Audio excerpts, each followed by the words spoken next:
Bom, eu já compartilhei com os grupos aqui da cidade, da região, a lista de transmissão, né? E a galera, o pessoal vai chegando com o tempo aí da live e posteriormente tem mais gente que assiste de madrugada, no outro dia, de manhã e assim Sim, vai. Mas fica o nosso registro aqui, com a participação para mim mais especial, nosso querido amigo deputado estadual Ricardo Melão, onde eu tive a oportunidade de conhecer ele aqui antes, mesmo ele de ser deputado, né? Ele estava na caminhada aí do desenvolvimento da legenda do Partido Novo, né? Um processo licitatório, o que fazer, como fazer, o que... Ricardo, acho que tem um áudio aí aqui paralelo. Oi? Tá, agora melhorou? Melhorou? Melhorou, boa, isso boa. aí, agora melhorou. Voltando, eu conheci o Ricardo, para quem não sabe, aqui em São José dos Campos, na caminhada dele, na divulgação da legenda do Partido Novo aqui, e logo de imediato já eu percebi que o cara é um cara de boa índole, de bom coração e uma ótima pessoa, e ele segue uma linha de raciocínio na qual que eu gosto muito, que ele vai atrás do dinheiro público, né? Sente o faro do dinheiro público. Não fica muito com populismo. Vou atrás daqueles que desperdiçam, pelo amor de Deus. Isso. Você fala, vai atrás do dinheiro público? Não. Eu vou atrás de descobrir... No bom sentido de fiscalizar. Não, tô brincando. No sentido de fiscalizar, de acompanhar. No sentido de fiscalizar, de acompanhar e de cobrar o que é justo, né? Desde já, Ricardo, essa linha é uma linha que eu gosto muito, né? Não tem um lado certo, não tem um lado meio que errado, nem que meio certo. Certo é certo, ponto, acabou, e a gente vê isso na sua página pessoal do Facebook, lá que eu gosto muito de acompanhar. De início, vamos lá, eu gostaria que você se apresentasse aí para o pessoal, quem que é Ricardo Melão, né? Quem que é o deputado Ricardo Melão, onde o Ricardo Melão vive, o que o Ricardo Melão faz, como ele entrou na vida política, um resumo. Resumão, Ricardo, para a gente aí. Pô, Gustavo, obrigado aí pelas palavras, um prazer enorme estar aqui conversando com você, com todo o pessoal aí da região de Pinda, região muito bacana, que eu gosto bastante. E, bom, Ricardo Melão é um cidadão comum, um advogado, que sempre gostou de política desde cedo, desde jovem. Talvez entre os meus amigos de escola, na faculdade de Direito a gente ainda encontra pessoas que gostam um pouco mais, acompanham tudo, mas alguém que sempre não apenas se interessou, mas como buscou querer ter uma participação nesse sentido. Uma frase do meu pai, que eu sempre gostei muito, que ele dizia que a política é que nem o ar que a gente respira. Se o ar está poluído, vamos limpá-lo. Não adianta parar de respirar, porque a gente vai morrer. Então, eu sempre tentei entender por que não funcionava, por que era um ambiente ruim, por que era um ambiente sujo, por que tinha sempre... Olha, não importava quantos políticos surgissem, quantos eram eleitos, quantos deixavam de ser eleitos, enfim, sempre o ambiente foi ruim. Nunca, em nenhuma época, eu cheguei e falei, nossa, como a política está boa, nunca vi as pessoas falando isso. Eu queria entender, eu falei, bom, o que acontece? Né? Vamos entender. E aí, na faculdade de Direito, né, no Mackenzie, fiz o Mackenzie aqui em São Paulo, depois eu fiz uma especialização em Direito Administrativo, que é o Direito da Administração Pública. Eu já fui meio que direcionando os meus estudos para a área pública justamente por causa dessa inquietação. Poxa, por que não funciona e como que a gente pode dedicar aí todas as boas oportunidades que, graças a Deus, eu sempre tive de poder estudar e poder retribuir com todo o conhecimento, experiência, análise que eu ia adquirindo para poder melhorar a política. E quando surgiu o Novo, eu cheguei a trabalhar no poder público, trabalhei na prefeitura, depois fui trabalhar um bom tempo aí numa consultoria privada, depois voltei para a prefeitura a convite de um grande amigo, o Paulo Ebel, que era a primeira experiência dele na gestão pública. Ele virou secretário de gestão em São Paulo e eu tinha sido candidato em 2016 a vereador pelo Novo. Logo surgiu o Partido Novo, sempre gostei muito das ideias liberais, a questão principalmente do liberalismo econômico, partido que defendia isso claramente, a liberdade. Poucos faziam isso até então, agora se até tem alguns aí se dizendo liberais, tal, virou moda, mas eu vim de uma época que não era moda, era uma ideia que poucos, inclusive, comentavam, conhecia, e pouco aprendia também nas faculdades sobre isso. E aí, quando surgiu o Novo, e já conhecendo um pouco do que eu costumava analisar de política, como funcionavam tradicionalmente os partidos políticos, eu cheguei a ser filiado, tem outros partidos, quando você é jovem, você busca nessa participação, e aí você começa a ver que todos são muito parecidos, o modo que funciona, a estrutura, apesar de ter pessoas diferentes, muitas vezes embates diferentes, eles são muito parecidos na sua estrutura e no seu funcionamento. Basicamente, é um clube ali de pessoas que sempre tem alguém que manda, um cacique ali da vez, que escolhe lá os seus e várias pessoas ali que estão nos mandatos, segurando seus espaços, e todo mundo que participa acaba ou ficando à mercê desse clube já instituído ou vai embora e se decepciona. Não tem outro caminho. No Novo, não. Era um partido muito diferente. Surgiu já se propondo a não usar o fundo partidário, que eu achei excelente. Né? Dinheiro público não tem que ficar mantendo o partido. Quem acredita no partido que mantenha ele, hoje todos nós mantemos, porque é dinheiro público, então você está mantendo todos os partidos. Isso é uma excrescência. O cidadão ele tem que ter o direito de poder optar se ele quer contribuir ou não com uma ideia que ele acredita e poder contribuir apenas com a ideia que ele acredita. Hoje a gente está doando para todos os partidos porque é dinheiro dos nossos impostos. Então já começou assim, processo seletivo para candidato, isso é uma coisa fantástica, não tem nenhum partido e é uma coisa tão básica que deveria ter, a gente fazer essa seleção com base em alinhamento com as ideias que o partido defende, você minimamente analisar o histórico das pessoas que estão se candidatando, fazer uma entrevista, você evita problemas lá na frente, claro que sempre vai ter problemas, vão ter problemas sempre, agora você evita, né? É uma forma de você ir diminuindo esse risco. E um partido, uma outra coisa fantástica, quem conhece estrutura de partido político sabe que isso é uma diferença muito boa do partido, que só o Novo tem, que é separar quem é dirigente do partido não pode ser político ao mesmo tempo. Para ele poder ser político, ele tem que sair, tem um prazo, ele tem uma quarentena do Novo para ele poder se candidatar. Isso é ótimo, porque o que acontece? Quando o dirigente não é político, ele não direciona o partido em prol das suas ambições pessoais.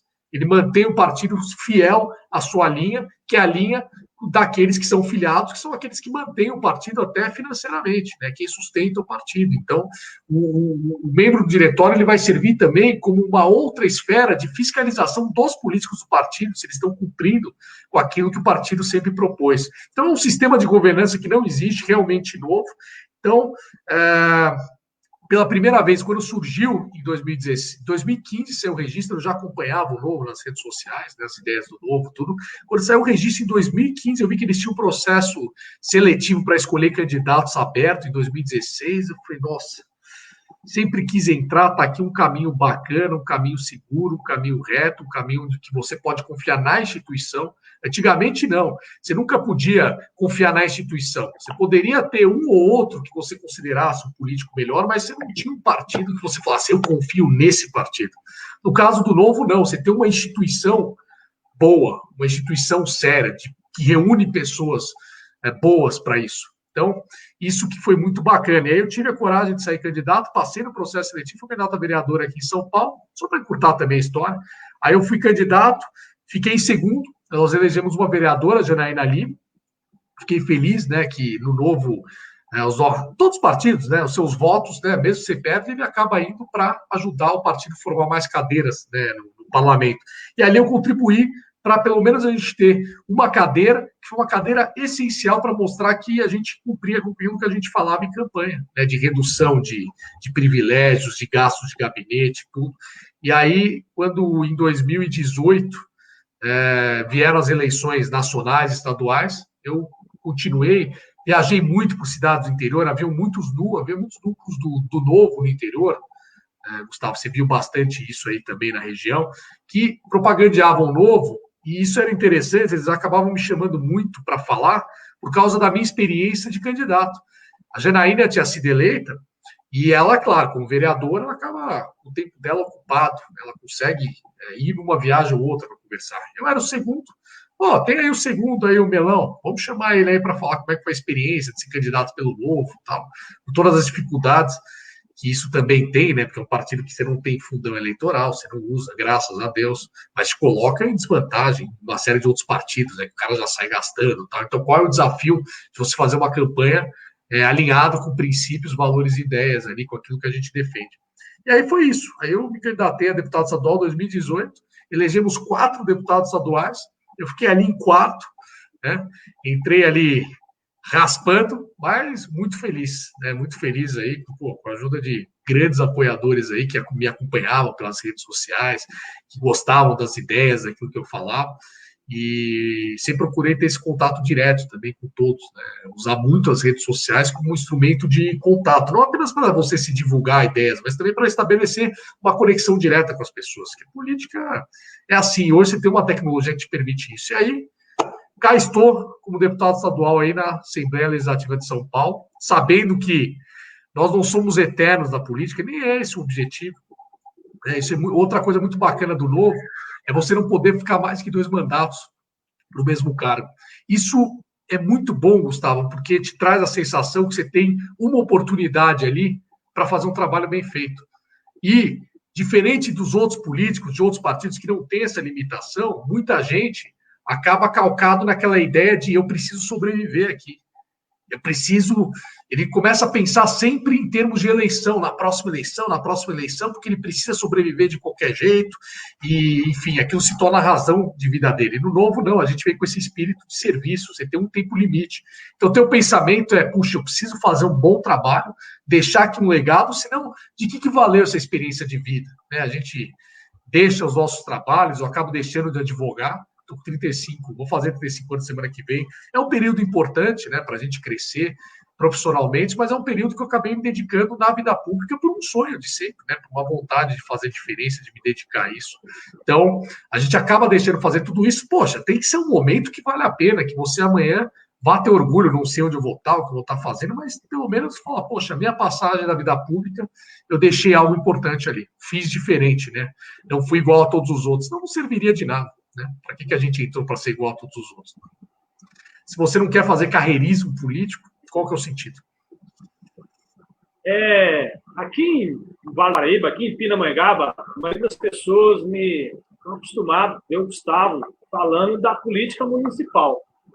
E hoje a gente está tendo a oportunidade de subir um degrauzinho, né, de falar um pouco mais sobre a política estadual, né? Já que o nosso querido governador aí está influenciando bastante na nossa vida aqui na nossa cidade, colocando limite, né, para os pagadores de impostos trabalharem e ganharem o seu sustento, né? Algumas pessoas falam, defendem a bandeira que o governador está certo, e outras pessoas falam que o governador está sendo muito incoerente e muito rígido nas suas decisões.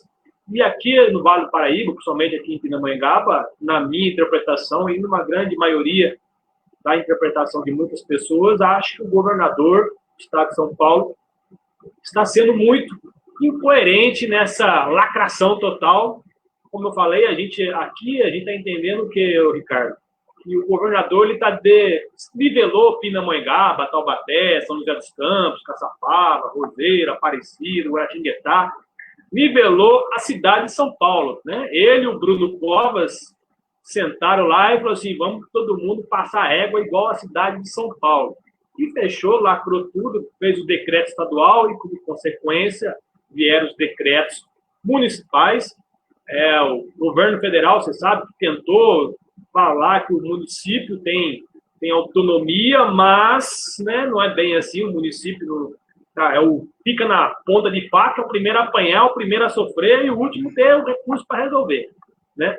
E o município não tem muita decisão, né? Então a gente também peca muito pela postura dos prefeitos, de alguns prefeitos que ficam calados, que abaixam a cabeça pela postura do governador. Aqui em Pindamonhangaba, a gente bate muita palma com o prefeito de São José dos Campos, que esse enfia a faca no dente e vai para cima, né? Porque ele entende que a cidade dele tem uma posição diferente do que o governador acredita. Então, ele vai para cima, vai para a justiça. E eu queria saber muito, Ricardo, é o seguinte, como você, como deputado estadual, quando o governo federal fez lá, em fevereiro, o decreto de calamidade, de emergência, decreto de emergência, não de calamidade pública, é uma coisa que não dá outra. Lá em fevereiro, e o governador de São Paulo, sabendo que já existia uma pandemia, né, fez o carnaval, fez aqui no Taubaté, e depois estourou a bomba, e depois vieram as calamidades públicas. Várias prefeituras enviaram os pedidos de calamidade pública à Assembleia Legislativa, porque é assim que determina a legislação. Na nossa visão aqui do interior, isso foi uma abertura para tal compra sem licitação, né? O prefeito aqui tem direito de gastar Deus ou outro com o dinheiro do Covid, sem fazer licitação, sem fazer nada de transparência, ele define. Um exemplo clássico aqui em Pindamonhangaba, a gente já gastou 14 milhões, né, do dinheiro do Covid, sem licitação, né, para combater a situação da pandemia. Algumas coisas bizarras, né, que a população já fiscalizou aqui, por exemplo, comprar termômetro de medir temperatura em salão de beleza, né? Uau, um quilo de arroz aí superfaturado, máscara no apoiador do prefeito, entendeu? E tudo sem licitação. Então, eu queria saber como que a Assembleia Legislativa fiscaliza o recurso que vem do governo do Estado de São Paulo. Eu não sei se o governo federal, acho que federal manda direto para o município, não passa pelo Estado. Mas eu gostaria muito de saber como que é a fiscalização da Assembleia Legislativa referente ao dinheiro que o Estado manda para o município, se é uma parceria junto com o Tribunal de Contas, porque eu vi pelo decreto do governador que o Tribunal de Contas tem o dever de fiscalizar, mas eu queria saber muito como que o deputado, né, no caso de vocês aí, enxergam essa fiscalização do dinheiro do Covid, do governo do Estado de São Paulo, como vem para o município. Como que é a fiscalização, se vocês tomam essa iniciativa ou não tem iniciativa? Queria muito saber como funciona. Não, maravilha. Grande pergunta, Gustavo. Bom, desde que foi decretada a calamidade pública, veio o decreto ali na Assembleia para a gente aprovar. E aqui é importante, Gustavo, para a gente pontuar, porque esse é um debate que, infelizmente, acabou muito polarizado, é um debate técnico, e acabou polarizado dos dois lados, tá? Não veio aqui para defender um lado nem outro. Aliás, eu achei péssimo, virou um palanque político de duas guerras distintas, onde só houve um extremo, enfim, ficaram extremos ali debatendo, discutindo, e quem se prejudicou mais foi a população, que estava em meio a uma pandemia e, ao mesmo tempo, ficou aí sem poder trabalhar, uma série de limitações. O decreto, né, de calamidade, quando ele prevê essa possibilidade de se poder, os órgãos públicos, fazer compra com dispensa de licitação, aqui a primeira coisa que é importante constar aqui, não significa que as compras necessariamente têm que ser feitas com dispensa de licitação, que está tudo liberado. Não, a licitação dispensável. E ela é dispensável apenas para casos relacionados ao combate ao Covid-19. Tem que estar justificado. Não é simplesmente, eu quero comprar o Covid-19 e seus efeitos. Tá? Não é simplesmente, vou comprar uma frota nova de veículos aqui para a Secretaria de Cultura. E, vou comprar por dispensa de licitação, simplesmente porque temos um decreto de calamidade que me libera. Não, nem a lei dá essa liberalidade. Então, não liberou geral. Existem as limitações da lei. Está tudo ali na lei 8666. Tá? Inclusive, para dispensa de licitação, você tem ali mais de, acho que são 35 hipóteses, se eu não me engano, 35, 36 hipóteses de dispensa de licitação. Não é só estado de calamidade, não. Muita gente fez confusão, que viram compras ou contratações por dispensa de licitação e já automaticamente quiseram acusar e dizer que, olha só, está aproveitando a pandemia para contratar sem licitação. Não, você tem 35 maneiras ali e acontece isso a todo momento, tá? E tem que ser fiscalizado.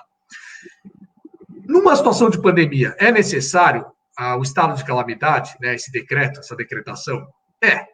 É pelo seguinte motivo, né? Você tem aí uma pandemia que vem, pessoas que vão se adoecendo, pessoas correndo risco de vida, e você precisa comprar, é uma situação nova que não é prevista. Geralmente o sistema de saúde, você tem ali uma ideia dos casos por ano que vai acontecendo, já mal consegue atender esses casos, quando de repente começam a surgir novos casos de pessoas doentes por causa de um vírus que veio, que imprevisível até então, né? Você não entendia o comportamento, você começa a ter que comprar uma série de coisas. Se for por dispensa, por quê? Se você for esperar uma licitação, o processo licitatório é extremamente burocrático, demora 2, 3 meses. Né? Então, até lá já foi. Você precisou comprar um respirador, porque um monte de gente está precisando de respirador, não deu para você atender. Então, esse é o primeiro ponto. Havia necessidade. Só que, o que acontece? E aí foi uma coisa que eu assumi para mim, foi ótimo.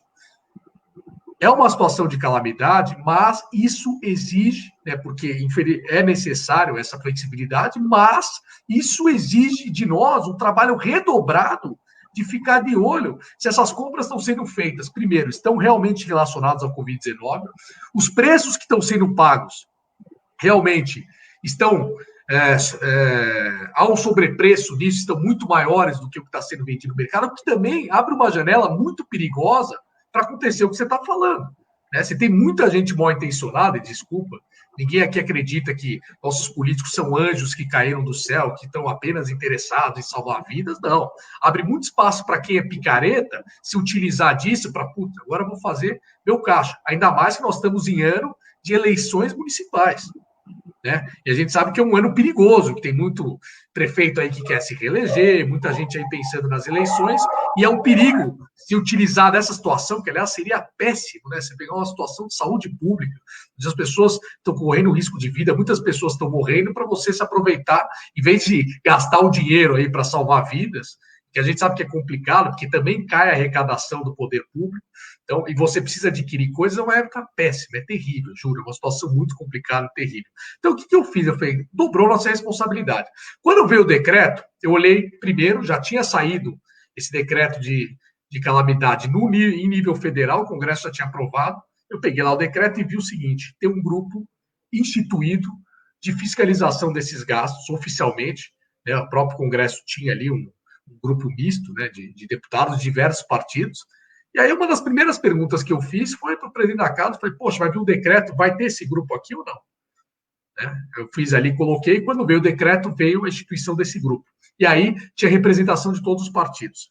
Aí, como eu já tinha essa expertise de fiscalização, porque eu já estava olhando desde antes eu estava fazendo uma fiscalização das obras paradas, que daí é um outro assunto aí, que a gente rende uma live inteira aí. Eu estava fiscalizando todas as obras paradas do Estado de São Paulo, que já tinha sido gasto com elas, enfim, todos os problemas envolvidos, todos os custos que uma obra parada gera.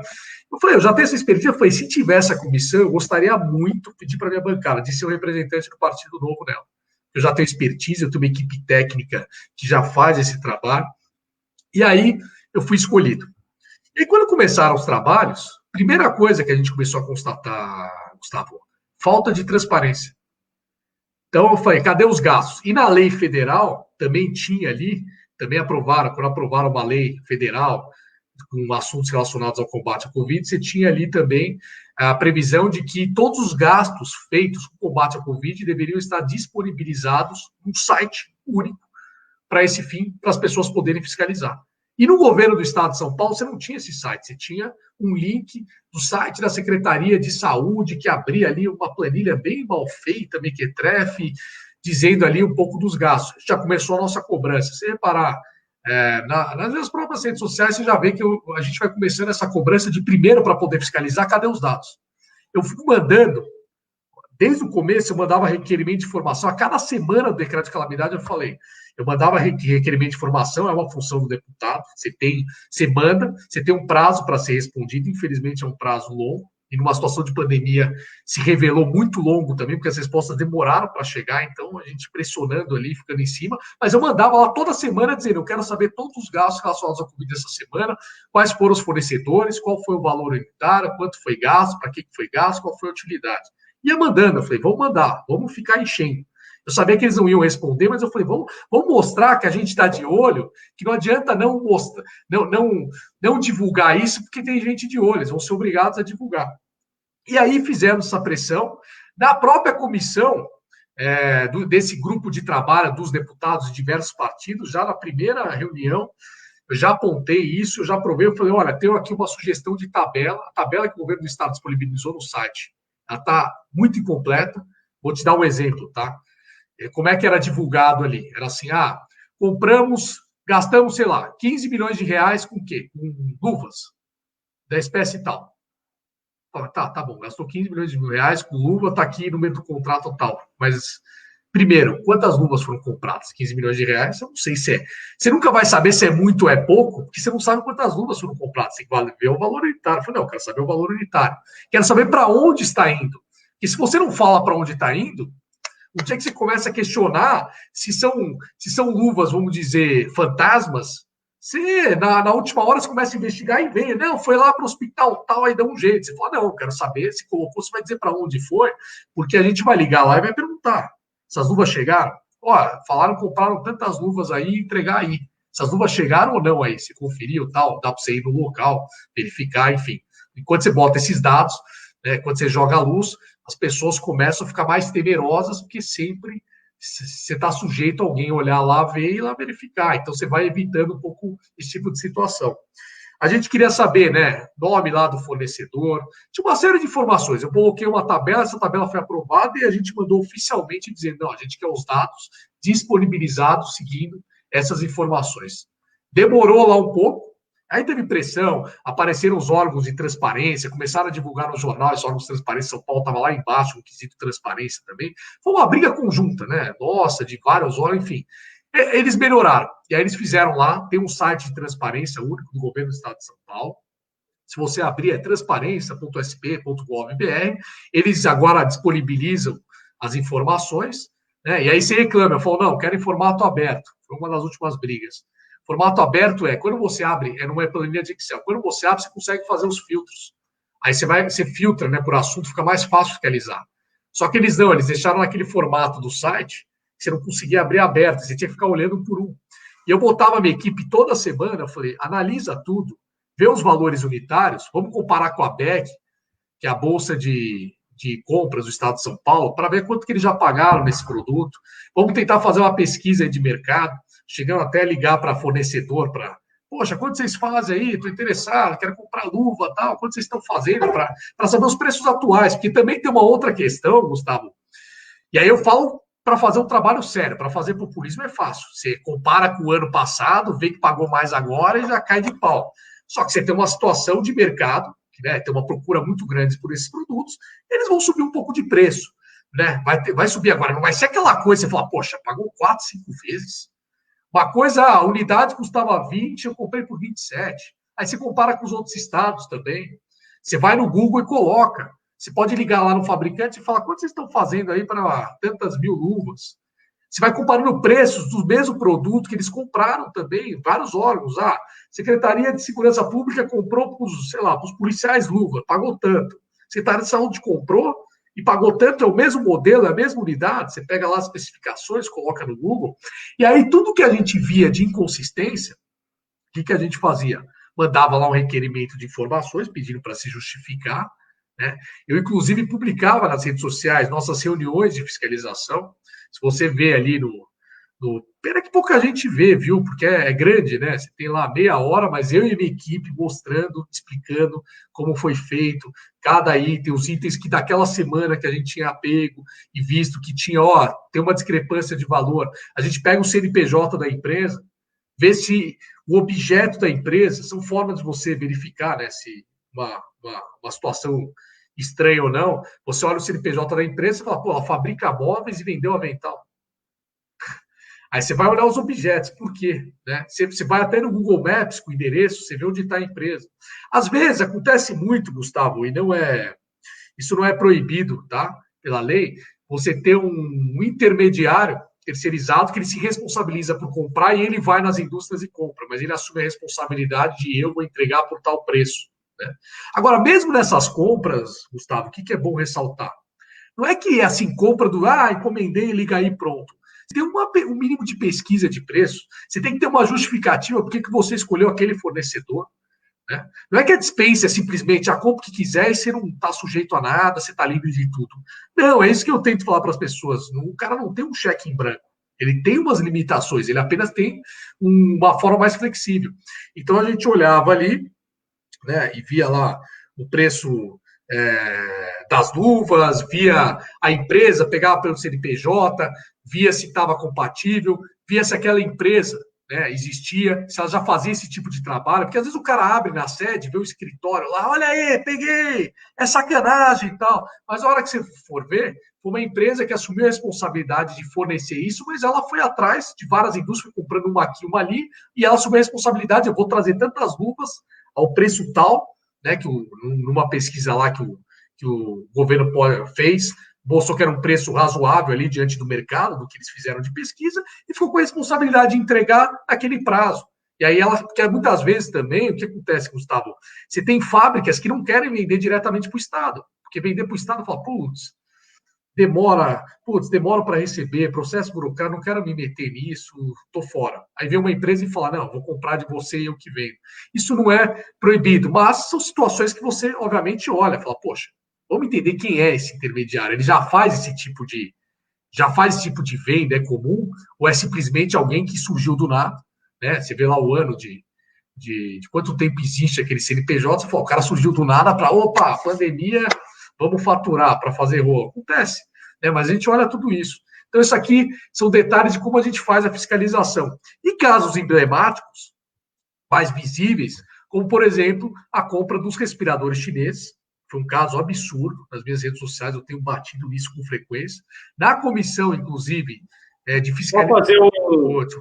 Só fazer um apontamento aqui. Tem uma pergunta aqui do Francisco Carlos. Alguns deputados fiscalizaram a compra dos respiradores que Dória comprou a preço de ouro, só que vai virar fixa. Aí que, ó, Francisco Carlos está mandando a pergunta aqui na live. Olha, Francisco. Continua. Eu sei que você está fiscalizando. Não, ótimo, porque ele entrou no assunto, exatamente quando eu ia falar do assunto. Não, se Deus quiser, não vamos deixar virar pizza. Já tem uma investigação, né, no próprio Tribunal de Contas sobre esse assunto. O Ministério Público também está em cima desse assunto. Nós estamos em cima desse assunto. Chegou até, você pode ver nas minhas redes, demorou. Eu cheguei a falar, nesse grupo que eu te falei de trabalho que a gente participa, a gente chegou a convocar a Corregedora Geral do Estado. Eu fiz as perguntas sobre os contratos, perguntas técnicas, eu quero saber os critérios, eu quero saber onde estavam as garantias, como é que foi feita essa compra, onde se viu essas garantias e tal. Eu fiz a pergunta para o secretário executivo de saúde, quando foi para lá, tocamos de novo no assunto dos respiradores, mandei um requerimento de informações e chegou ali para mim, isso foi anteontem, né, a resposta demorou 3 meses, mas chegou lá um arquivo em CD1 com todos os documentos, e-mails, todos relacionados a essa compra. E agora a gente estamos debruçados sobre esse assunto, mas, enfim, nós temos poderes limitados como deputado, a gente fiscaliza, né, investigar e etc. e tal, é papel do Ministério Público, mas está aberto para investigação, eles estão em cima também. E aí a nossa função é olhar o caso junto para mostrar que, olha, esse caso não vai ser esquecido. Não adianta, se tiver alguma coisa errada, né? E ali é importante destacar, Gustavo, que existem outras questões, né? Numa situação de pandemia, como é que funcionou esse caso, né, especificamente? Eles, no final de abril, eles acertaram ali a compra de 3 mil respiradores, né, de uma empresa chinesa, né, de um intermediário americano, tal, que eles entraram em contato, tudo. Uma empresa chinesa ia fornecer os respiradores lá com especificações técnicas, que foi um preço ali. Se tinham 2 tipos, né, de respiradores que eles compravam, mais caro, mais barato, mas em média davam uns 183 mil reais, 180, um valor assim. Você tinha exemplos de respiradores em outros estados, como Minas Gerais mesmo, foram comprados muito mais baratos. Mas aí eles alegam, não, mas as especificações desse tipo de respirador são muito melhores. Esse respirador compare os produtos. Né? E outra coisa que eles alegaram, nós pagamos o preço da emergência. Então, muitos estados compraram em final de abril, mas sabiam que eu recebi em junho. Nós pedimos para maio, por isso que a gente pagou esse preço. Né? Então, foi essa a justificativa inicial. Razoável, pagamos esse preço, era o preço da emergência e tal. E eles compraram lá para final de abril para chegar o primeiro lote, que acho que era, não lembro exatamente, acho que era de 500 e tal. Ia chegar o primeiro lote no comecinho de maio. Só que o que aconteceu? Passou maio, pagaram esse preço para, olha, preciso semana que vem de tantos respiradores já. Então, pagou o preço da emergência, não podíamos esperar. Tal. O que aconteceu? Passou um período, nada, não chegava. A hora que foi chegando lá para meados de maio, eles falaram, putz, os caras deram um cano na gente. Ah, e detalhe, pagaram adiantado. Eles pagaram, exigiu-se, né, a empresa, para fechar o negócio, ó, adianta 30% do valor desses 3 mil respiradores comprados aí com esse valor de emergência. Depositaram lá numa conta, acho que com a intermediária dos Estados Unidos, enfim, o dinheiro ficou lá e não ia chegar. Aí eles perceberam que eu tomar um cano, eles falaram, vamos repactuar o contrato. Aí eles falaram, faz o seguinte, já viu que não ia chegar, não chegaram os primeiros, vamos repactuar para vocês entregarem para nós a quantidade de respiradores equivalentes ao que a gente pagou. Tipo, olha, a gente não vai ter prejuízo com o dinheiro, vocês enviam essa quantidade de respiradores. Só que aí foi chegando junho, entregaram alguns, aí foi chegando alguns lá para o final de maio, foram chegando, foi chegando até junho, Resultado, não chegou. A última vez que eu conferi isso, eu preciso de uma atualização desse dado, eu sei que dessa empresa, né, chinesa tinha chegado 30% de 30%. Ou seja, era faz um cálculo aí, porque o preço que eles tinham falado de 30% era para chegar a 30% dos respiradores. Só que desses 30% que eles, da repactuação do contrato, chegaram apenas 30% que foram 300 e pouco, 400, eu não lembro direito o número assim, desses respiradores. Ou seja, chegou quase nada. E aí ficou um dinheiro ali em prejuízo. E eles falaram, não, vamos entrar na justiça para reaver esse valor e etc. Só que eu falei, bom, legal, então eu quero saber outras coisas também. Não adianta só falar, o preço da emergência, tomamos cano, olha, a empresa chinesa não teve sacanagem nenhuma, desculpa o termo aqui, Gustavo, mas tipo, ó, não teve nenhum caso assim estrondoso, tomamos um cano de lá, mas no mínimo você tem alguns prejuízos que têm que ser averiguados. Primeiro, a questão cambial. Quando eles firmaram o contrato, naquela época, o câmbio era um, o câmbio depois passou a ser outro. Né? Eles não entregaram, você pagou um câmbio anterior, que era muito maior, o câmbio diminuiu nesse período, né? O dólar estava acima. E aí eu falo, tá, e essa diferença cambial aí? E no caso de uma compra aí, no total, que era de 500 e poucos milhões, né? E eles adiantaram 160 milhões desse valor, é muito dinheiro, né? Você tem uma diferença cambial aí, quem que vai arcar com esse prejuízo? Aí eu mandei mais um requerimento e falei, não, eu quero saber, se for um dinheiro transferido, eu quero saber as taxas todas envolvidas nessa operação. O dinheiro que ficou ali parado, né? Cadê? Isso é prejuízo também. Outra coisa que eu perguntei, se vocês pagaram o preço mais alto, em média, devido ao fator emergência, esses produtos não foram entregues, né, no prazo emergencial. Como é que vocês repactuam, né, considerando o mesmo valor que vocês firmaram lá atrás, que considerava a emergência da coisa? Então, é aquela coisa, mesmo assim, mesmo que se olha, estamos averiguando, não houve nenhum problema, não houve superfaturamento, era o preço mesmo do mercado, a gente tomou cano, cara, tem uma série de prejuízos aí que tem que ser apurado. E outra, eu perguntei por que escolheu, né? Por isso que eu pedi todo o processo, eu quero saber todo o processo de escolha. Por que definiram por aquele fornecedor? Como é que chegou lá? Por que não analisaram outros? Como é que você tomou a decisão de fazer a escolha de comprar daquela empresa chinesa especificamente? Eu quero ver todo o processo, que tipo de pesquisa que foi feita de mercado. Por que não considerou comprar outros equipamentos, já que, gente, respiradores atendem, né?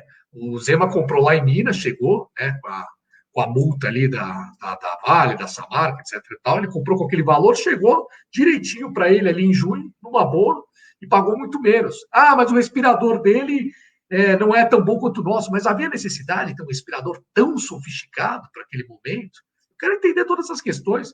Então, é um caso que tem que ser analisado por inteiro, né? Por que foi pago o valor maior, por que foi escolhido aquele fornecedor, né? Essas taxas, esses valores envolvidos, quem que vai arcar com esse prejuízo, enfim. Ele não pode acabar assim, né? Tudo tem que ser devidamente explicado, né? As explicações dadas não eram satisfatórias. Agora a gente está analisando o processo ali para tentar entender, né, todo o procedimento, se foi cumprido o rito exigido, né, como é que foi feita essa escolha, justamente para poder apurar as responsabilidades e a gente ficar em cima. Mas tem aí os órgãos responsáveis que também estão fiscalizando conjuntamente.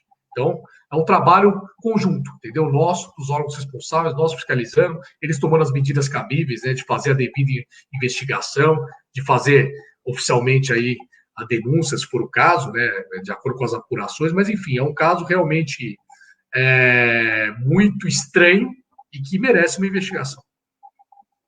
Eu quero mandar um abraço para o pessoal que está na live, que é a Simone Scapucin, Fabrício de Jesus, Andréa Lopes Catalá, Eduardo Oliveira, Bruna Souza, a Vanessa de Cássio, Francisco Carlos, Chico Paula e Andréa Santos aqui. As pessoas que tiverem que mandar pergunta para o deputado aqui, pode mandar pergunta aqui que ele vai responder.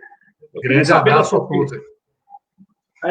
Continuando um pouquinho no campo aí da fiscalização, aqui no interior chegou pela mídia o seguinte fato, né? O governador vai inaugurar os hospitais de campanha lá. Então, acho que é no Pacaembu e lá no Anhembi, é isso? Se me corrija se eu estiver errado. Né? Então. Isso, sim. Aí teve um reboliço, um fuzuê com alguns deputados que não deixaram entrar, que não queriam fiscalizar. Eu queria saber, mais ou menos, essa história aí E parece que quando construiu 2 hospitais de campanha, pela fala do governador, pela fala do Bruno Covas, que aqui a gente olhava a televisão, parece que meio que espelhava por lá, parecia que o negócio estava feio mesmo.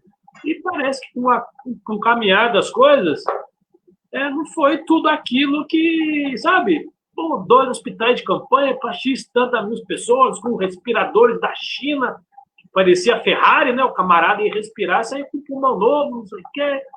E do nada vão fechar o hospital de campanha, que não tem mais utilidade, e um estado crescente aí ainda na pandemia. Eu queria saber, mais ou menos, aí que você está vivenciando tudo isso aí na Assembleia Legislativa, aí, apesar que através de videoconferência, né? Como que é essa conversa e a visão dos deputados referente aos hospitais de campanha? E como que vocês veem? Aqui em Pinda, por exemplo, o hospital de campanha fala-se que é gripário, né? Então, gripário. Eu entendo Covid-19 é diferente de gripe, mas sei lá. Né? Vamos ver que... Chamaram gripário. Deram o apelido de gripário, né? Mas sei lá, é médico ele, é médico. Mas eu queria saber a postura aí, na visão de você, dos hospitais de campanha aí, como que você vê aí, a Assembleia está vendo aí? Eu sei que você não pode falar por todos, mas a sua visão. Olha, o que acontece? Né? Primeiro, que é importante ressaltar, você tinha aqui na cidade de São Paulo, né, esses mais emblemáticos, você tinha esses 3 hospitais de campanha, os mais emblemáticos, que eram o do AMB, o do Pacaembu e o do ginásio do Ibirapuera. O do AMB e o do Pacaembu eram contratos da prefeitura, né, municipais. Então, quem fez a contratação foi a prefeitura. Eles eram tocados através de uma organização social, né, que, inclusive, organização que teve aí, está tendo seus problemas no Rio de Janeiro ali, sendo averiguados, né, então é importante ficar de olho. E você tem o complexo do ginásio do Ibirapuera.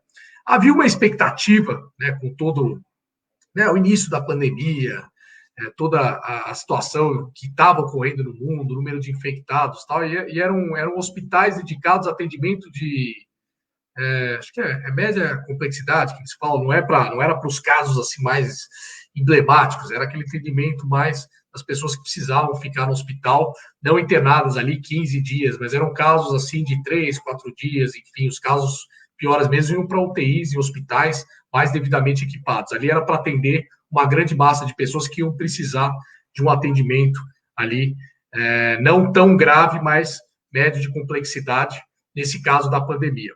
Talvez tenha havido uma sobreprojeção das consequências do Covid. Quando teve o episódio, né, dos deputados que foram lá, aliás, muitos colegas meus, né, pessoas ali que eu respeito, inclusive, e entraram ali para ver o hospital do AMB, aquele era um hospital da prefeitura. E eles entraram, eles criaram um grupo lá, o PDO, né, Parlamentares em Defesa do Orçamento, e começaram a ir atrás desses caras, não, vamos entrar em louco para ver e tal. O problema do ímpeto, né, quando você vai, né, fala, preciso entrar, né, você quer fazer uma fiscalização, isso é um cuidado que eu busco ter, Gustavo, e aí a gente tem que separar, né, o que é verdade, o que pode estar um pouco exagerado, enfim, e quando você é deputado, você corre muito esse risco.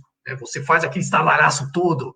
Olha só, gente, vamos entrar. Tenho certeza que tá tudo ruim aqui. Você quer mostrar? E muitos deles ligaram live. Olha, tô aqui na frente do hospital. Não estão deixando a gente entrar. O que está acontecendo aqui? Eu quero entrar aqui. Eu vou entrar aqui para mostrar a verdade e tal. E live ligado. E aí a pessoa vai entrando lá com o celular ligado com a live. Né? A hora que você vai entrando e ficou aquela situação, eu até entendo um pouco o pessoal do hospital, porque, poxa, gente, tem gente sendo atendida lá bem ou mal, você tem um protocolo de segurança, você tem que ter um respeito aos pacientes que estão ali. Então, claro, você chegar lá e falar, olha, eu quero entrar, não, calma, deputado, o senhor vai poder entrar, espera um pouco, tem um procedimento de segurança, tal, e você entra, né, não tem problema, e eu acho que é um dever do deputado fiscalizar, e claro que a organização, né, de forma segura, de forma responsável, deve permitir a entrada e, claro, que respeitando também a privacidade dos pacientes ali, né? Porque, poxa, imagina, você está com a sua mãe lá internada naquele momento no hospital, entra um deputado com câmera na mão, fazendo, gritando tal, não é uma situação agradável. Eu não gostaria de ver um familiar meu sendo exposto ou filmado numa situação como essa. Enfim, entraram lá com a câmera ligada. O que aconteceu ali? Por isso que eu falo, você tem a realidade, você tem a expectativa e você tem um pouco do sensacionalismo. Então, quando você acabou de entrar, tem um espaço vazio, e o AMB é enorme. O AMB tem um espaço enorme. Foi projetado para atender mais de 1.000 pessoas. Só que naquele momento, você tinha, acho que cerca de 300 pessoas sendo atendidas. É um número menor do que a expectativa. Então, talvez tenham projetado para um número maior, né? E aí, inclusive, eu fiz um requerimento interrogando isso por uma questão de gestão. E aí, um dos deputados, o Coronel Telhada, que eu respeito muito, que visitou, e eu assisti os vídeos do Coronel Telhada. O Coronel Telhada foi muito responsável a ponto de entrar, falar, calma, gente, vamos ver, não tem atendimento aqui, ó, tem uma área, parece que as pessoas estão sendo atendidas, eu vou lá perguntar. Ele foi esclarecendo, mas ele fez o questionamento do meu ponto de vista correto. Olha, gente, está sobrando espaço aqui.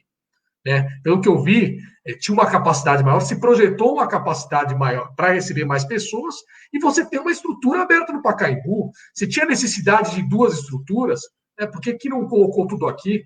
É uma questão geográfica. Você tem uma distância não muito longa entre o Pacaembu e o AMB e tal. Existia tanta necessidade de ter as 2 estruturas, né? Como se calculou isso? Como se dimensionou isso? Mas naquele momento você tinha pessoas sendo atendidas. O que infelizmente aconteceu foi que quando você entra num recinto dizendo que vai fiscalizar e vai pegar com uma live aberta, o primeiro espaço vazio que você vê, você fala, olha, tá tudo vazio, não tem ninguém, é mentira, olha essas camas todas aqui, né?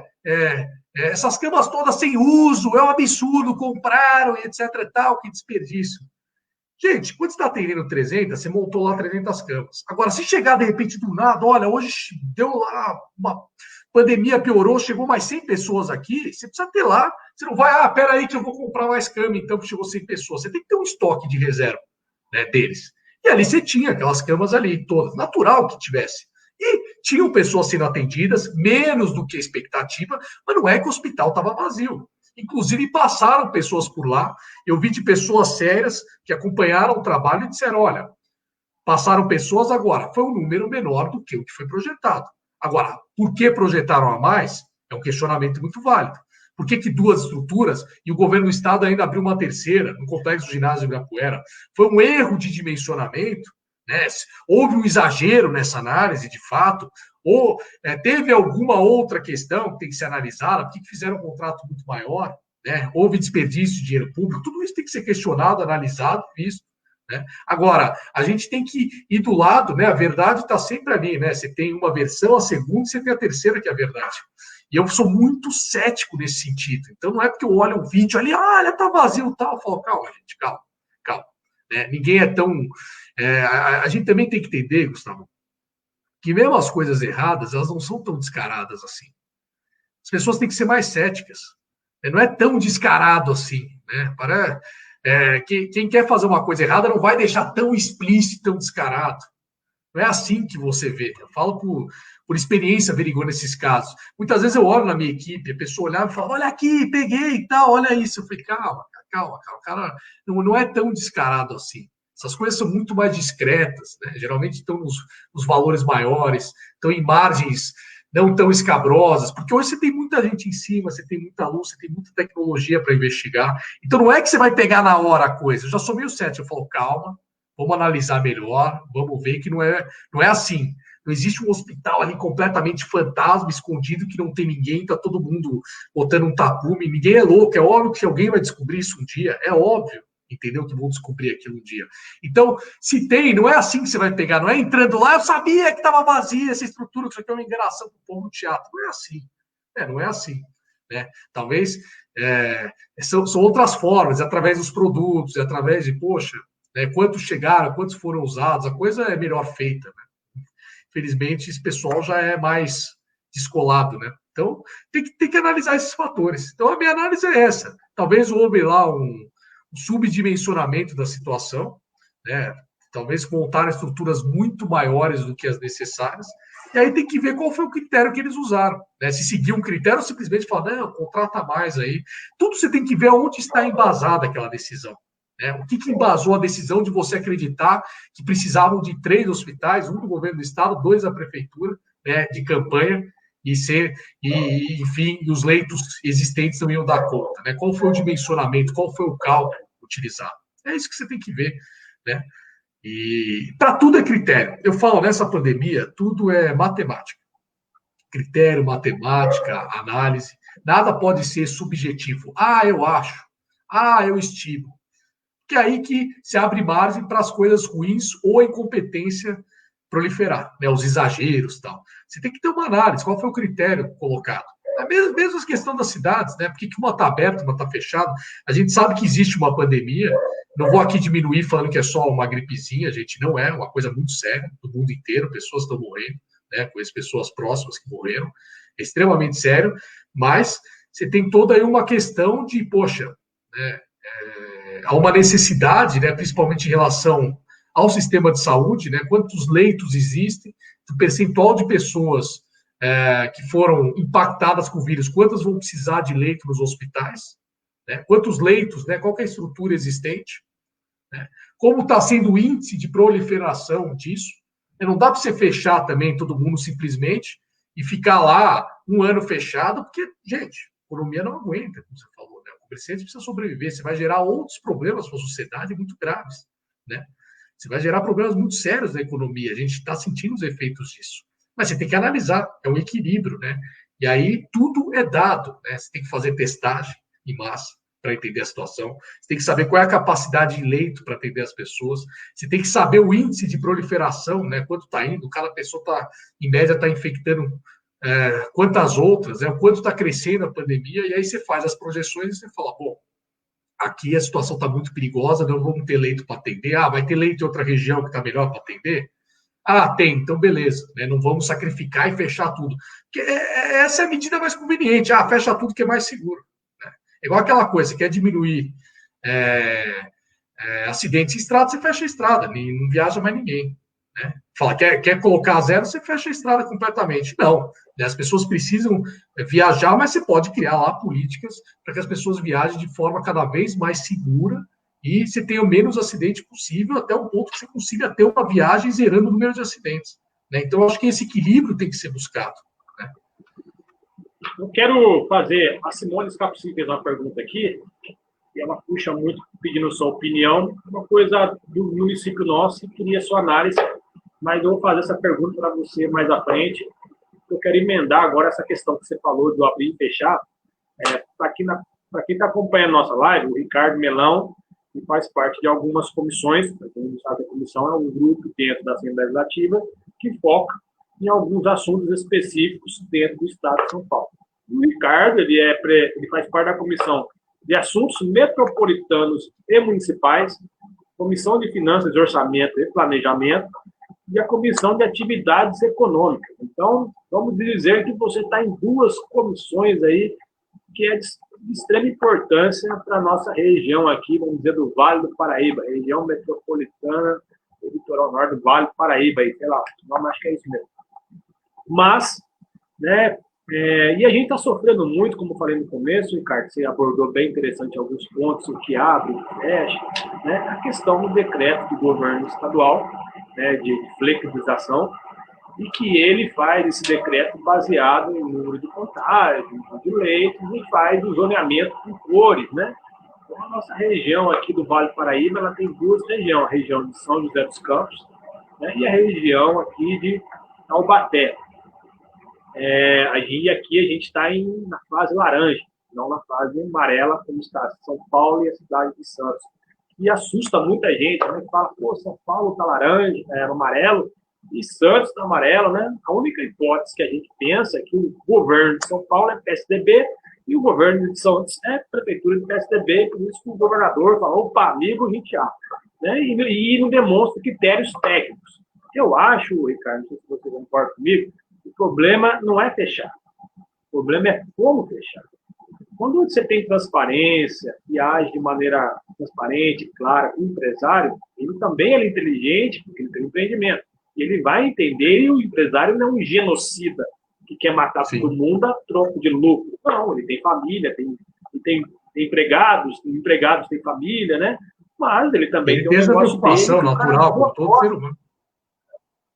O cara botou a vida dele no empreendimento, não botou R$100, botou coisa de milhões, de 1.000, 100.000, 200.000, vamos pegar de médio, pequeno, micro, que a grande maioria é microempreendedor, né? Salão de beleza, barbearia, o menino vai lá, cresce, faz o curso de salão, né?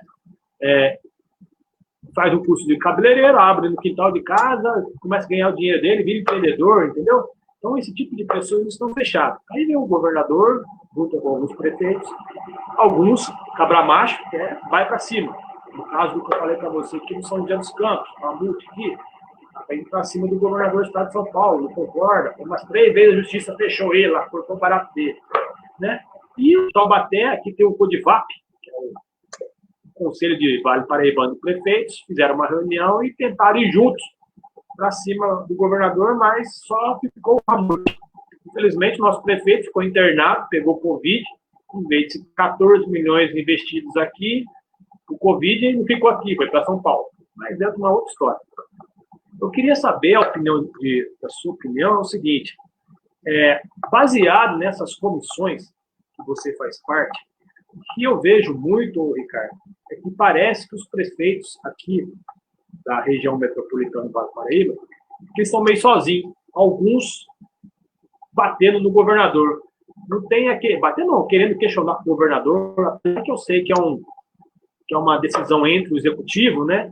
Mas existe o lado legislativo da história, que é o elo que faz o meio de campo, né? Que procura entender, que procura saber o que está acontecendo, o que de fato é, o que de fato não é, e dá mais segurança e mais apoio para esses prefeitos aqui da região. Aqui entre o Vale do Paraíba é um dos eixos mais ricos do estado de São Paulo, que passa as maiores riquezas do Brasil, está no nosso eixo. E nossos empresários são um dos que mais geram emprego também, eu acho, dentro do estado de São Paulo, né? Estão sofrendo com esse decreto do governo do estado de São Paulo, de fechar tudo, e não há um critério muito claro, né? O critério claro que existe é que São Paulo, a cidade de São Paulo, a cidade mais pujante, dizer assim, do Brasil, né? Com números elevados de Covid, está aberto. Em nossa cidade, Pindamonhangaba, só para você ter noção, acho que São Paulo tem uma Pindamonhangaba infectada de Covid-19. E nossa cidade aqui está fechada e nossos microempreendedores estão fechando as portas, muitos estão dependendo lá dos R$600 do governo federal e às vezes chega, não chega, e alguns pedindo ajuda em casa. Eu queria saber como que a Assembleia Legislativa do Estado de São Paulo, na verdade, nas comissões que você trabalha, que tem muito relacionado a isso, né, metropolitano, cidades, como pode ajudar, como pode ser esse elo dos comerciantes, por exemplo, né? Tem muito comerciante que quer falar com o prefeito, é preferir falar com o deputado falar com o governador, entendeu? Como que a Assembleia pode ajudar a criar um canal, sei lá, né? Tem o Sérgio Victor aqui, que é seu parceiro da região, aqui, que pode também ser esse elo junto com você. Sim. Você está numa outra região de São Paulo. Eu queria saber como que a Assembleia trabalha, está vendo isso, e como vocês podem ajudar nessa questão do comércio também, porque é um pássaro para voar, precisa de uma asa esquerda e de uma asa direita, né? Teve uma frase aqui que o prefeito de Taubaté, não sei se conhece o Ortiz Júnior, que, aliás, eu gosto muito da posição dele. Sim, já ouvi falar dele, o Sérgio Vitor já me falou dele. Sim. Só que ele deu uma frase muito infeliz, né, que logo após a reunião do CODIVAP, que ele foi junto com os prefeitos, ele foi forçado pela justiça a fechar, só que ele veio da justificativa dele, né, ele usou na frase dele, lá você pode olhar depois na página dele do Ortiz Júnior, ele usa lá a justificativa dele porque ele fechou. E uma das frases que eu acho que é o tal do politicamente correto, né, que nos soa muito bem. Ele falou que CNPJ a gente recupera, CPF não. E eu achei que é uma frase muito infeliz nesse momento, porque eu acho que tem muito empresário que tem CPF e CNPJ que está colocando a arma na cabeça e está morrendo de depressão, vai morrer de outros tipos de doença. Então, eu queria muito que você analisasse todo esse contexto. Eu queria saber muito como que vocês, deputados aí, não estou falando com você porque você é um deputado, né? Mas os outros deputados, pode ser essa interlocução aqui do Vale do Paraíba junto ao governador do estado de São Paulo. Bom, Gustavo, eu sou a favor sempre das coisas serem feitas de forma criteriosa. Como eu falei, existe uma realidade, existe uma pandemia, é grave, é séria, pessoas estão morrendo, né? Hoje mesmo estava vendo, agora puxou aqueles puxos, né, de jornal ali e tal, acho que a atualização do número de mortos aí são mais 1.200, cerca de 1.200 pessoas morrendo no dia de hoje, ou seja, é grave, é sério. A gente não pode brincar com isso. Não dá para ignorar e dizer, abre tudo e pronto, cada um se vira. Não, é muito complicado. Mas você tem que ter critério, né? Você tem que ter uma análise criteriosa. Primeiro, um dos pontos, né, uma das brigas que a gente teve inicialmente com as medidas do governo do Estado, primeiro que a gente tem um exemplo do governador Zema, lá em Minas Gerais, que ele agiu de forma diferenciada. Né? Ele entendeu que Minas é um estado grande, com mais de 800 municípios, cada um tem uma realidade, e quem melhor conhece a sua realidade são os municípios, né? Para dizer, olha, fecha aqui, tenho condições de atender, não tenho, o número de infectados aqui é tanto, está proliferando em tanto, está aumentando em tanto, enfim. Você tem que ter dados, né? Primeiro, você tem que ter todo um sistema, né? Isso o governo deveria ter se planejado melhor nesse sentido de vamos testar, vamos verificar, vamos analisar melhor, né? Vamos entender que o estado de São Paulo tem diferentes realidades, e inclusive eu fiz um pouco antes de ele lançar o plano, foi no dia anterior, para você ter uma ideia. Pode olhar lá no meu Instagram. Eu falei, olha, gente, o que eu posso fazer nesse sentido? Né? Como, primeiro, né, para o meu público entender, para o meu eleitor entender, né, a situação, enfim, porque virou um debate assim, abre, fecha. Eu falo, gente, calma, né, tá? A gente não pode polarizar esse debate. Aliás, isso é uma péssima coisa. Cada um fala uma coisa, aí, quando dois brigam, cada um quer reforçar mais o seu ponto e, enfim, a gente não consegue resolver o problema da forma correta, né, que é um problema complexo. Eu coloquei ali, eu falei, olha, primeiro, ele não pode tratar regiões distintas da mesma maneira. São diferentes realidades, né, diferentes situações. Então, a gente dividiu ali por região administrativa, fomos pegando dados do transparência, dos números de infectados. Nós deu um trabalho da equipe, a gente demorou uma semana para fazer aquele estudo. Né? Qual é o número de leitos ali disponíveis, né? A gente pegou os dados oficiais, qual que era o número de pessoas infectadas naquele momento, pegamos o número mais atual e criamos um painel ali. E aí, quem quiser ver, tem lá o meu estudo, eu mostro os critérios que a gente seguiu para formar esse painel, juntamos lá as informações e fizemos um placar com cores, muito semelhante ao que ele fez, muito semelhante. E aí, um dia antes, né, de ele lançar aquilo, eu postei lá na minha página, eu falei, olha, gente, querem entender a situação? É essa. Pelo que a gente viu, óbvio, temos as nossas limitações, tem dados que a gente não consegue acessar, por exemplo, eu sabia o número de leitos disponíveis, eu conseguia fazer uma estimativa pelo como o vírus se comportou em diversos países do mundo, de quantas pessoas, pelo número de infectados, né, estariam necessitando de leitos de UTI. Né, que esse é o critério principal, se o sistema de saúde dá conta ou não de atender as pessoas, né, infectadas. E aí, eu não tinha aquele número atual. E era uma das coisas que eu reclamei. Poxa, devia ter um placar mostrando, eles só falavam, né? Eles apenas falavam, olha, eu chegava na coletiva, o governador falava, estamos com lotação de tantos por cento. Eu falei, tá, mas aonde que eu vejo isso? Como eu vejo isso por região? Você fala do estado inteiro e pronto. Né? E você não pode tratar o estado da mesma forma, né? O estado inteiro, né? São Paulo é praticamente um país, ali são regiões muito distintas. E aí a gente não tinha esse número, mas eu fiz uma estimativa e mostrei ali a estimativa que eu segui, né, que inclusive as estimativas eram o critério internacional adotado, né, não é nenhum absurdo, não tirei da minha cabeça, né, porque ali o índice que eles utilizavam também, ali que era o britânico ali, enfim, o British College e tal. E aí eu pus lá, você pode ver o estudo, eu e minha equipe fizemos. E aí eu mostrei, olha, gente, separei por cores e falei, essa região aqui não precisaria estar fechada, aqui você poderia abrir, porque pelo número de leitos aqui disponíveis e pelo número de infectados aqui, está numa situação mais tranquila, você pode abrir, claro, se segue protocolos, né, para se prevenir, né, para manter ali uma segurança, é importante isso, tem que seguir, né? As pessoas têm esse entendimento, têm esse esclarecimento, como você falou, o empresário não é um genocida, quer sair aí matando simplesmente, mas talvez seja uma medida muito radical para a situação daquela cidade. E aí eu fui mostrando e fiz os placares. No dia seguinte ele lançou o dele, as cores um pouco diferentes, né, a laranja, tal, o amarelo, enfim, o azul e o verde que ele colocou. Acho que eu só tinha colocado sinais amarelo, vermelho e verde, uma coisa assim. Ele tinha o azul também. Ele tem o laranja, o azul, enfim, ele fez um outro plano. E aí saiu aquele mapa. Só que aí você tem que ver, eu vi muita reclamação, Gustavo, de algumas regiões dizendo, olha, a situação de lá está pior que a nossa e naquela região eles estão numa situação pelo placar das cores melhor do que a nossa. Né? Sendo que, poxa, a situação aqui é melhor. Pô, que escolha foi essa? Foi usado o critério político?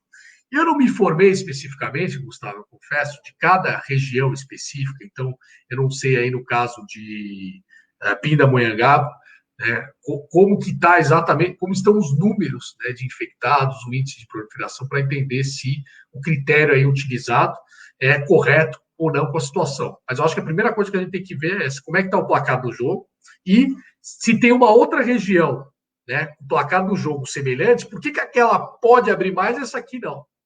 Qual que é o critério ali adotado? Você não pode ter diferença. É científico. Não dá para ter um critério político e dizer, não, lá eu vou abrir porque, enfim, o prefeito ali, ele é aliado nosso, ele é inimigo nosso, eu vou fechar. Enfim, você não pode ter critério político. Se fosse governador, a primeira coisa que eu faria é dividir pelas regiões, fazia todo um sistema para conferir os dados, dava o placar e mostrava claramente para a população. Gente, o placar é esse, é muito claro. Eu não posso abrir tudo de forma... olha, gente, a partir de amanhã está tudo liberado e eu não arcar com a responsabilidade do meu sistema de saúde público não dar conta do número de pessoas que vão precisar de um leito de UTI, né, que vão estar lá entre vida e morte, vão precisar ter esse atendimento. Qual é o gestor público que vai assumir essa responsabilidade? Né? Você não vai. Então, eu teria esse critério muito claro, tentaria despolitizar e conflitar o mínimo possível com quem quer que seja o governante que tem. Não é uma hora de brigar. Em situação de guerra, e a gente está em guerra contra uma pandemia, é situação que o país tem que se unir. Todos têm que estar ali, né, seguindo a mesma diretriz, e uma diretriz muito técnica, muito científica, muito apurada, sem exagero, sem achismo, né, placares muito claros ali, e entenderam que regiões distintas têm situações distintas. Né? E a gente tem que considerar isso, e considerar que o país tem um problema aí muito sério econômico. Né? Quanto tempo as pessoas aguentam ficar fechado? É muito cômodo a gente fechar tudo, simplesmente, enquanto não sair vacina, deixa tudo fechado. Né? Eu falei, não, vão acontecer outros problemas, né? Negócios vão quebrar, pessoas vão morrer de outras doenças, e aí você não vai resolver o problema. Então, é uma situação nova, nunca lidamos com isso antes, né? Muita coisa se vai descobrindo no meio do caminho, mas a minha defesa é critérios técnicos muito claros, objetivos, e você não pode ter tratamento distintos para situações iguais. Então, o que eu falo para você, Gustavo, e para todos aí de Pindamonhangaba, se puder me trazer os detalhes, eu me comprometo aqui, né? Eu vou pedir para a minha equipe analisar especificamente todos os dados aí de Pindamonhangaba para entender, né, se o critério utilizado pelo governo do estado para classificar hoje a situação de Pindamonhangaba é real ou não, ou se tem uma região distinta que está tendo um tratamento diferenciado. Então, esse é um compromisso que eu faço, e aí eu me junto ali com o deputado Sérgio Vitor, que é da região, né, e tem esse olhar muito semelhante ao meu, olhar muito técnico, muito científico. Não é hora de politizar a situação, é hora da gente seguir um critério muito claro, para a gente poder levar ao governo do estado a situação aí e poder fazer, né, tentar trazer essa voz e os anseios dessa região para que o governador possa analisar se ele está exagerando ou não com a situação específica aí. Eu fico já contente para a sua predisposição de estar sendo esse elo, de trazer um pouco mais de transparência, né, aos empresários da nossa região.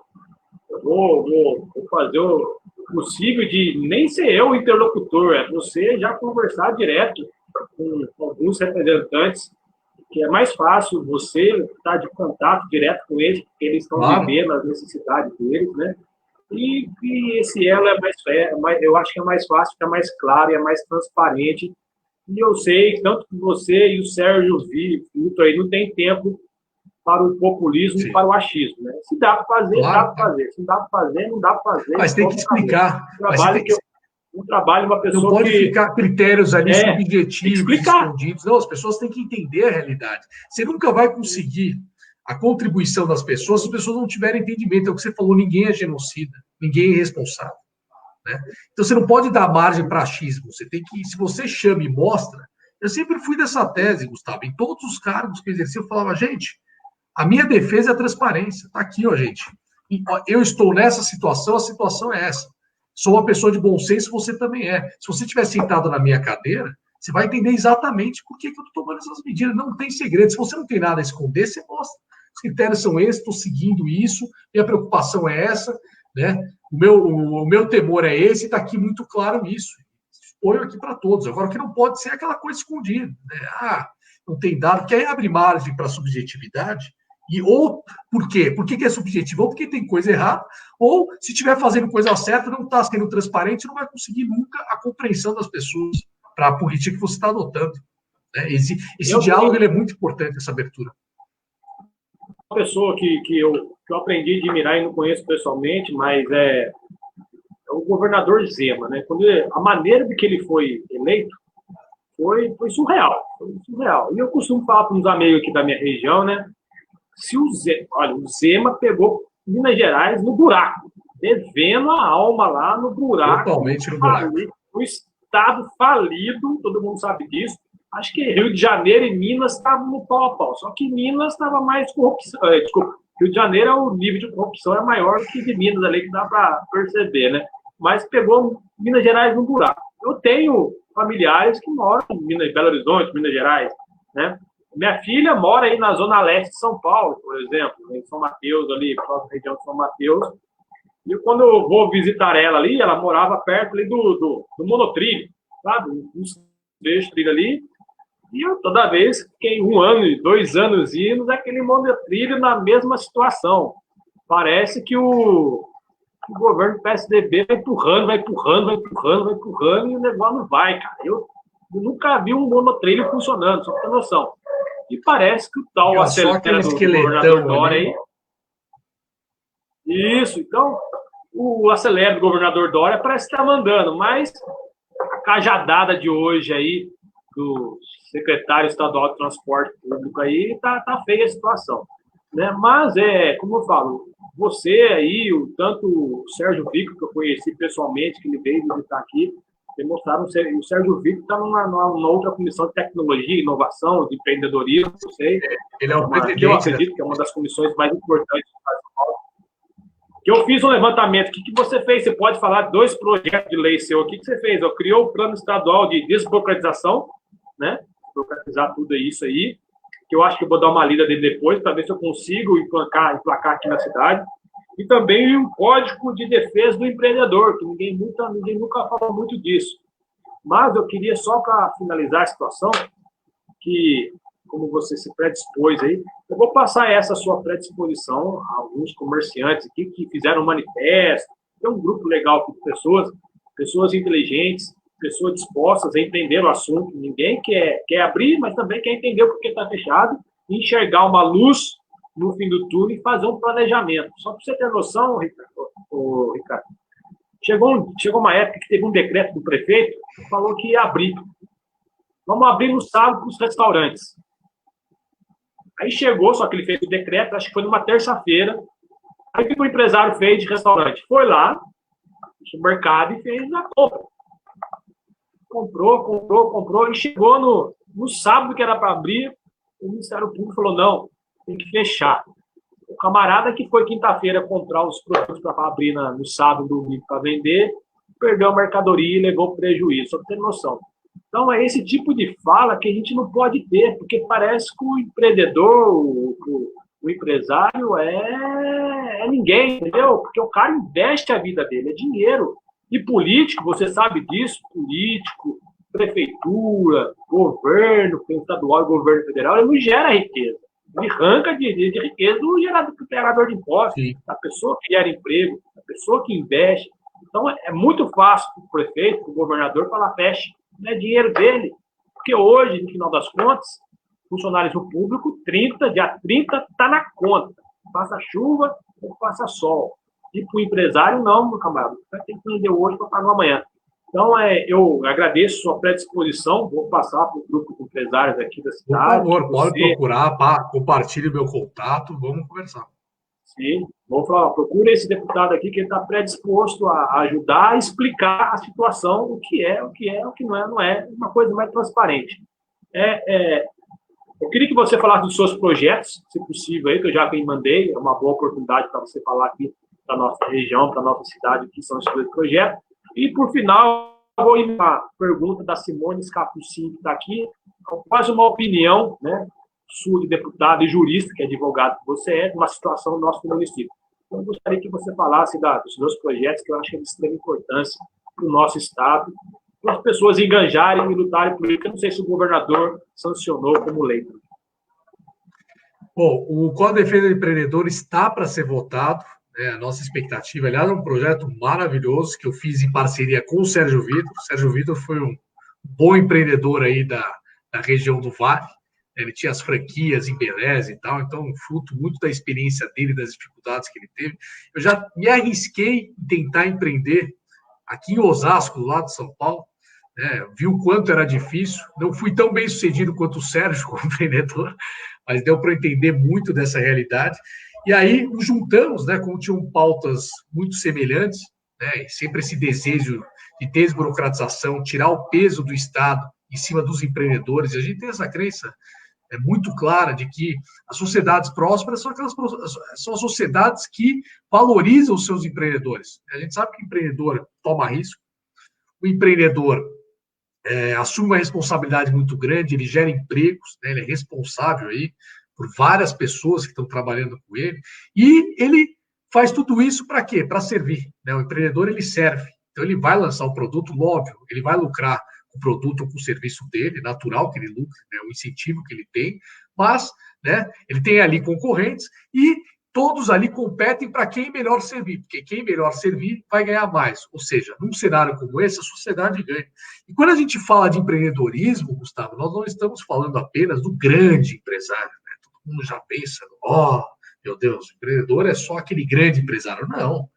Né? Você tem ali a Dona Maria, né, aqui de Parelheiros, no extremo sul de São Paulo, quer prestar um serviço de costura para a comunidade ali, né? Está prestando esse serviço, ela é uma empreendedora também. Né? O seu José, que tem lá o seu caminhão de pipoca e sai para vender, né, a pipoca dele, é um empreendedor também. Todos são. Né? Os pequenos negócios, os médios e os grandes. E aí, né, existe no Brasil, primeiro, infelizmente, uma cultura de demonizar o empreendedor, né, como se o empreendedor sempre fosse um vilão, fosse uma pessoa cuja intenção é vender qualquer coisa apenas para lucrar em cima das pessoas, né? Se deixar ele solto, ele vai agir da pior forma possível, que o empreendedor quer explorar, né? Se ele tem funcionário, a intenção dele é explorar aquele funcionário, extrair o máximo possível do trabalho dele, ficar e ganhar tudo para ele. Infelizmente, essa cultura acabou gerando muito, né?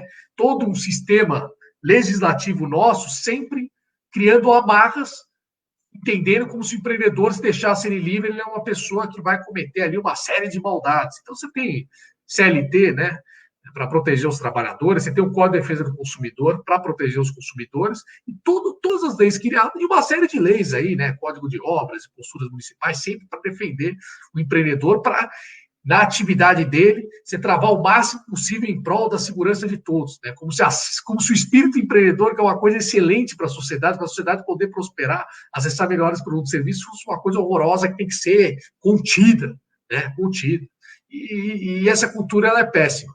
Só que o empreendedor, né, que tem todo esse aparato legal, como se a sociedade tivesse proteger dele, ele também é vítima. E ele precisa se defender. De quem? Do Estado. Hoje, nós temos um poder público, né, que, infelizmente, que segue essa visão deturpada no Brasil de quase que condenar o empreendedorismo, né, cria uma série de regras, de leis, enfim, e age muitas vezes de forma arbitrária. Né? Então, poxa, imagina a situação. Né?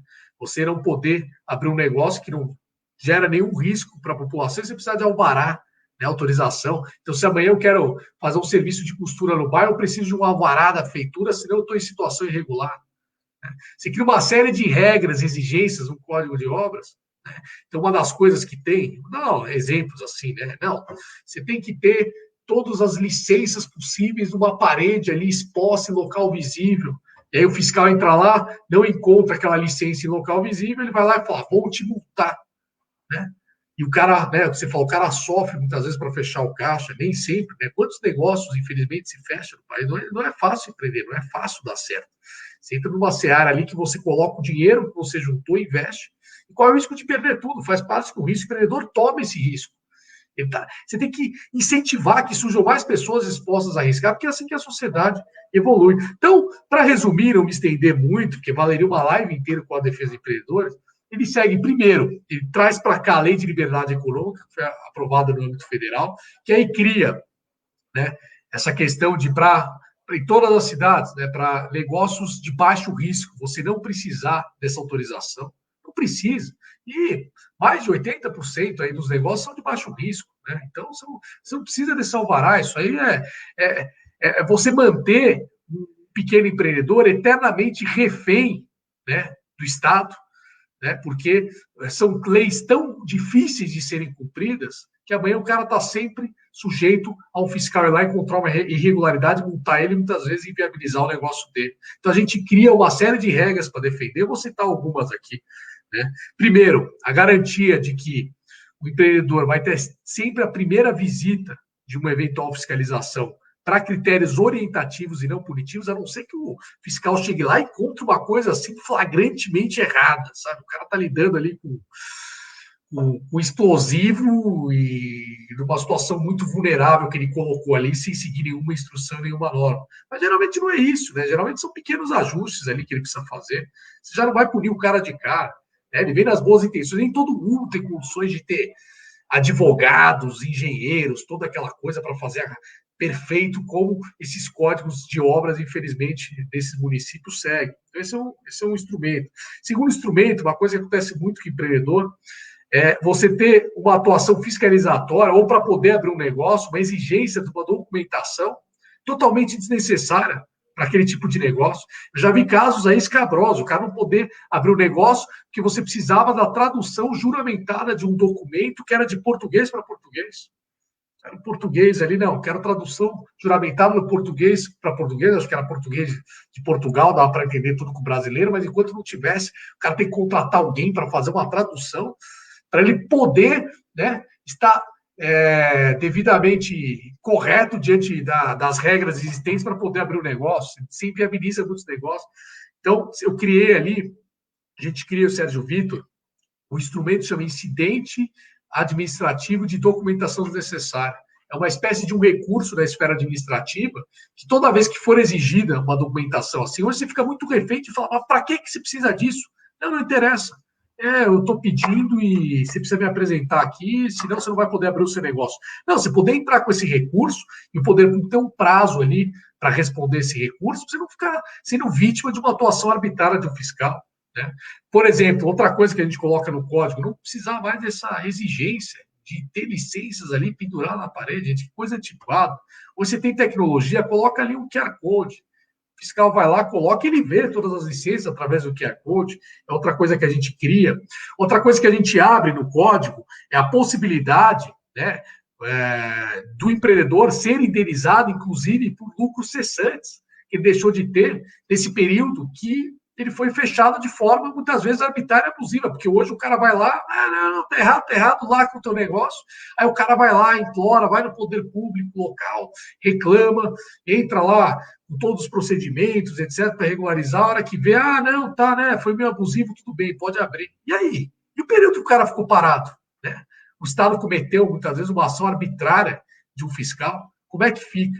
Né? Você, com essa possibilidade, a pessoa vai pensar duas vezes antes de cometer um ato, só vai fechar quando realmente, né, for se revelar ali claramente uma situação que necessite disso, e não você vai fechar ali de forma discricionária ou abrir margem para que, infelizmente, péssimos agentes ajam de forma para poder, o famoso, né, criar dificuldade para vender facilidade. Quando você coloca esse poder arbitrário muito forte, né, na mão de um agente público, você gera esse tipo de risco. Então, são uma série de regras assim, cuja ideia é defender o empreendedor das ações abusivas e arbitrárias do Estado. Então, justamente evitar situações, por exemplo, o exemplo que me trouxeram, numa apresentação do Novo, inclusive, que eu fui, de um caso onde você tem uma exigência que todo estabelecimento, né, mercado, principalmente, que vende bebida alcoólica, você tem que ter aquele cartaz dizendo proibido a venda de bebidas alcoólicas para menores de 18 anos. Isso é uma coisa pública e notória, todos conhecem essa regra. Não é a existência ou não do cartaz que vai fazer o cara que quer vender de forma irregular vender, porque, ai meu Deus, eu vi o cartaz, agora não vou vender, eu estou com medo daquele cartaz. E não é uma coisa que, ninguém sabia disso, ai meu Deus, eu preciso de um cartaz ali porque eu não sabia que não podia. Gente, é uma lei pública notória. Agora, o que aconteceu nesse caso que me passaram? O cara colocou o cartaz, a regra é muito clara, diz que tem que estar esse cartaz em local visível. Chegou um fiscal lá, falou, olha, cadê o cartaz aqui que é proibida a venda de bebidas alcoólicas para menores de 18 anos? Tá ali na parede, ali, você pode ver. Nossa, mas para mim não está em local visível.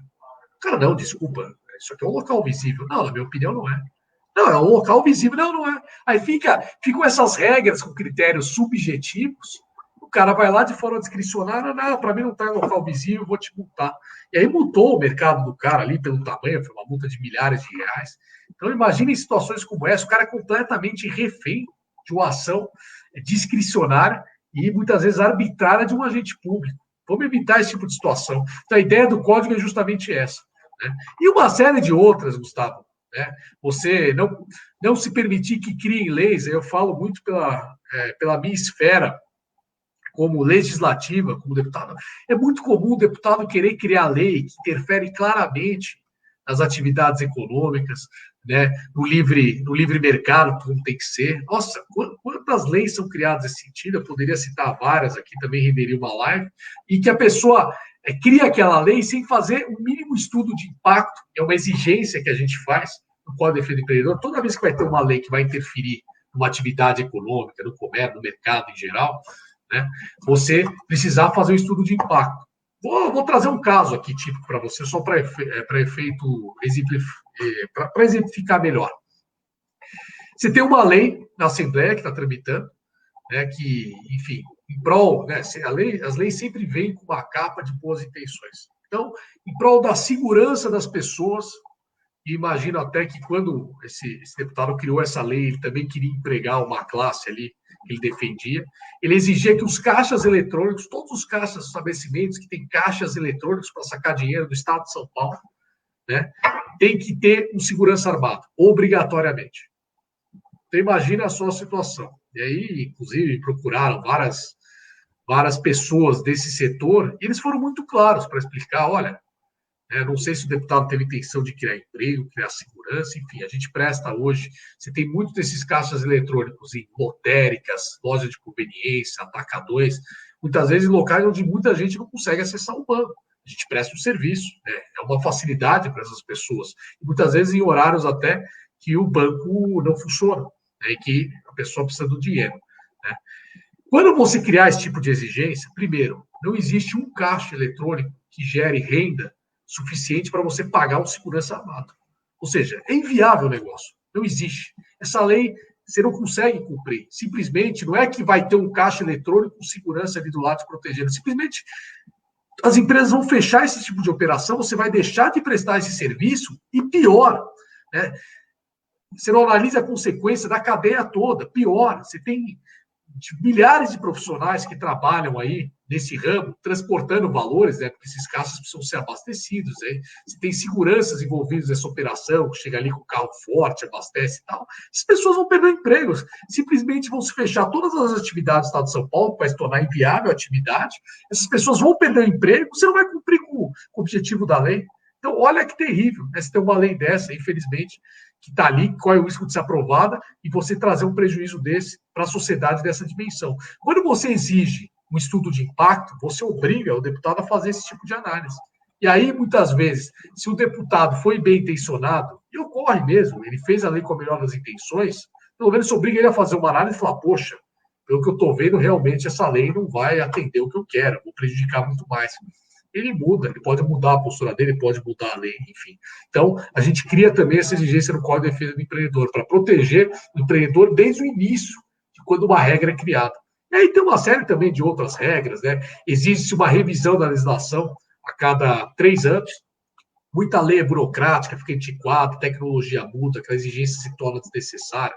Uma delas é você ter, por exemplo, você consegue criar arquivos de documento digital. Você pode criar ali uma certificação digital para testar o documento, não, em vez de ficar exigindo, né, todos os documentos em papel, isso é muito antiquado. Então, exigir-se também uma revisão dessas leis num determinado período, porque essas regras não sendo criadas, as pessoas esquecem de revogar e fica aquele emaranhado legislativo que ninguém mais entende o que está valendo, o que não está, está em uso ou não está.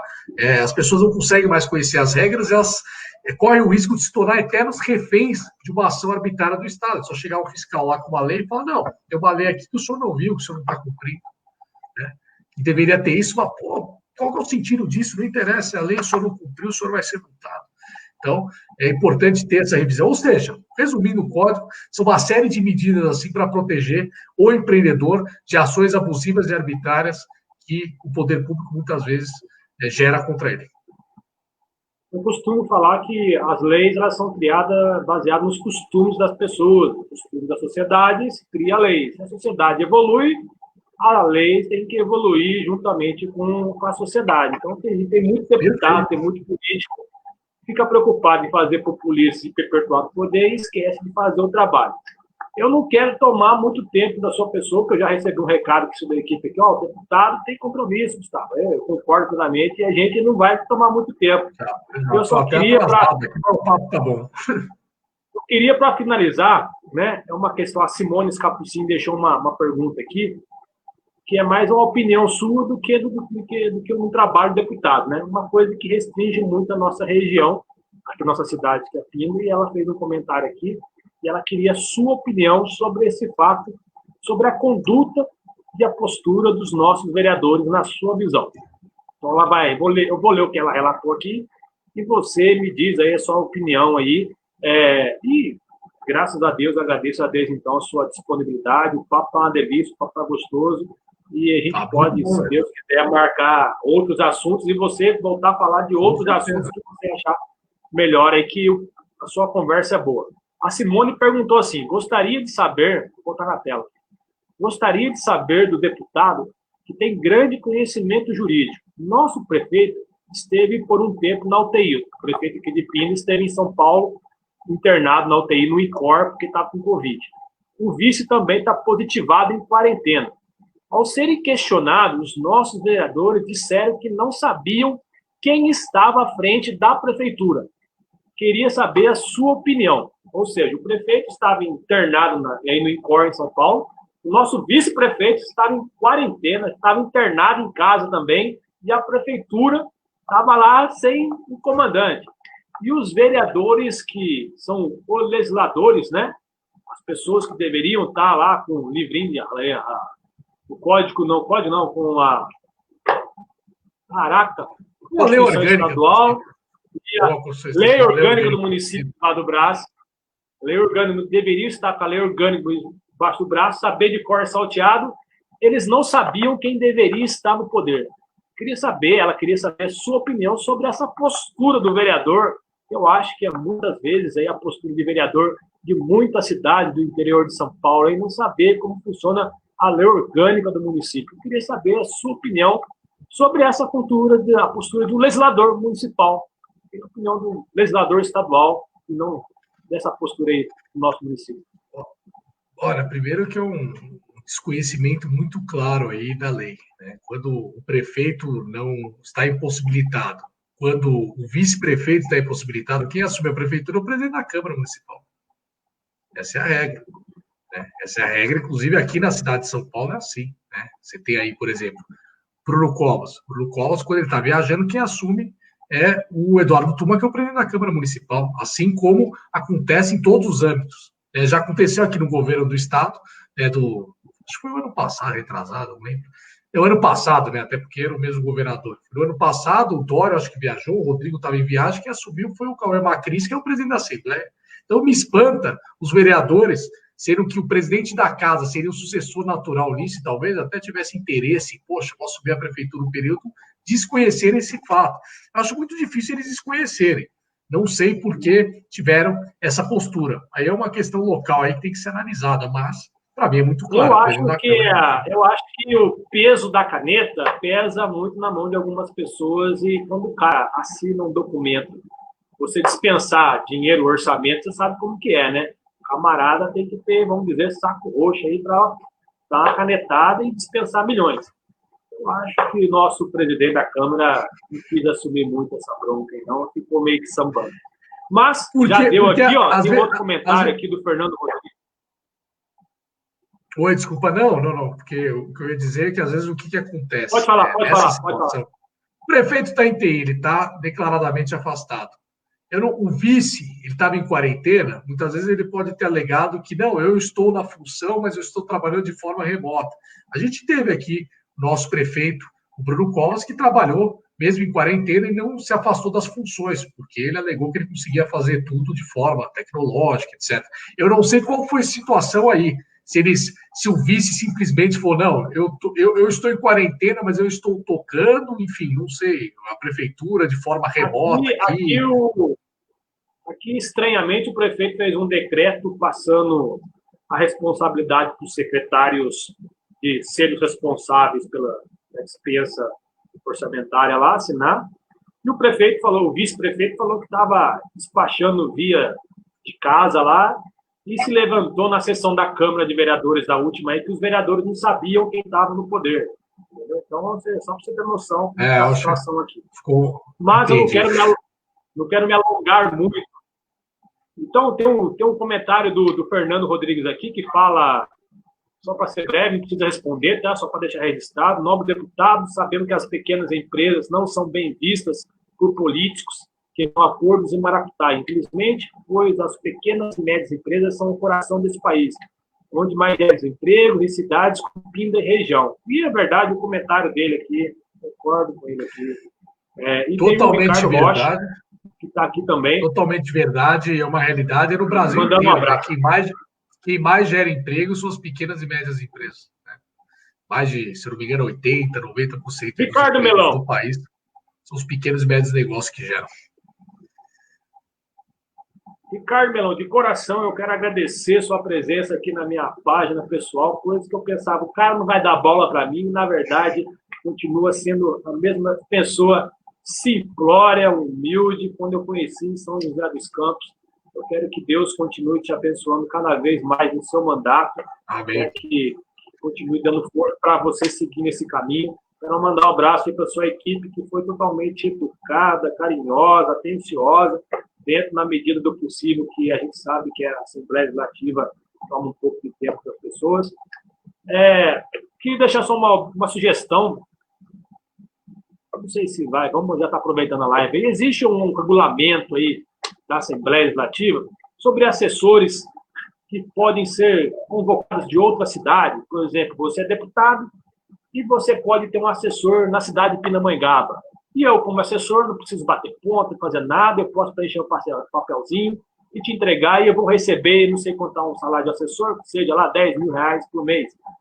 Na minha opinião, eu acho hoje isso totalmente ultrapassado, equivocado, errado, como a gente viu na cidade do Rio de Janeiro, a moça vendia açaí e não vendia açaí, como a gente viu aí deputado também da Assembleia Legislativa anterior, morava na cidade e trabalhava. Uma sugestão para isso acabar aí no seu mandato, fazer um protocolo para acabar. Eu sei que muita gente não vai querer, mas fica a sugestão.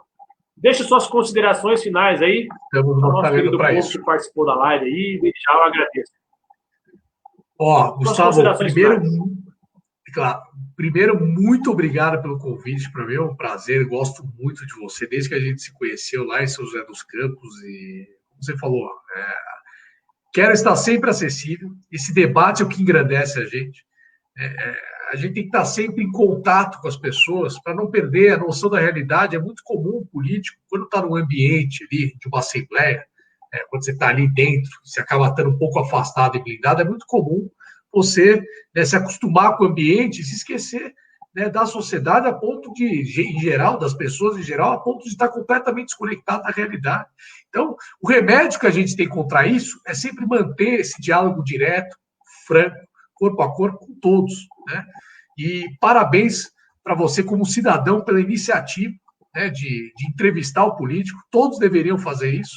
Né? Isso é uma coisa muito bacana que a tecnologia hoje nos permite, a gente fazer a nossa própria entrevista. Antigamente, político, para ser entrevistado, você tinha que ter um canal de televisão né, para convidar o político para ele ir lá falar. Hoje é muito democrático, isso eu acho muito bacana. Você, como cidadão, consegue abrir um streaming na sua página, na sua própria mídia, para poder entrevistar o seu político, e a política vai ser cada vez mais assim. Eu acho que se todos forem assim, agirem assim, acompanhando como cidadão, trazendo sugestões, cobrando, né, no bom sentido, contribuindo sempre, né, a gente vai com certeza construir uma política muito melhor como a gente deseja. Então, em primeiro lugar, parabéns aí com você, cidadão, e para todos aqueles que acompanharam a gente até essa hora aqui, 1h40 de papo, o papo estava muito bom, foi correndo aí, nem percebi o tempo passar, então, poxa, muito obrigado a todos vocês aí e estou sempre à disposição. Né? Minha equipe está à disposição, eu estou à disposição, sempre para atender vocês diretamente. Essa é a nossa conduta e vou manter ela sempre. Então, muito obrigado, uma boa noite a você, uma boa noite às pessoas que participaram aqui. Um abraço para uma pessoa que te admira aqui de Pindamonhangaba, que Deus te ilumine cada vez mais. Bom, obrigado. Obrigado, conta sempre com a gente, viu, Gustavo? Valeu, pessoal. Obrigado. Muito obrigado. Tchau, tchau. Tchau.